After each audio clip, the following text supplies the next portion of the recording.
আসসালামু আলাইকুম ভাই। আসলে কি বলবো, এই যে পতাকার দুটো নিয়ে আসলাম, এই যে দেখো তুমি জায়গাটা আসলে খুবই খারাপ। এখন আমি ভাবছি সামনে একটা মোড়ও আছে, এই জায়গাটায় পতাকা দুটো দিব যাতে আর পরবর্তীতে কোনো দুর্ঘটনা না ঘটে। সবাই আসলে এরকম মহৎ কাজের সাথে আমার মনে হয় জড়িয়ে থাকা সব থেকে ভালো।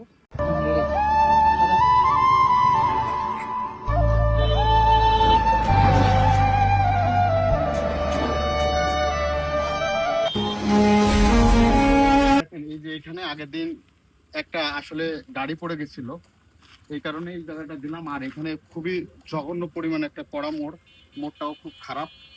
মোড়টা একটু দেখাই দিও।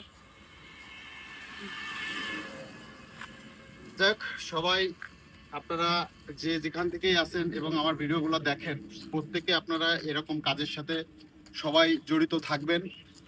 আর আপনাদের আশপাশে যারা আছে না কেন, আপনারা সবাই একটু চেষ্টা করবেন এরকম কোনো জায়গা, বিপজ্জনক কোনো জায়গা দেখলে অবশ্যই সেই জায়গাটাকে একটু হলেও আপনারা যার যতটুকু সামর্থ্য আছে চেষ্টা করবেন একটু করার জন্য। যাই হোক, আসসালামু আলাইকুম।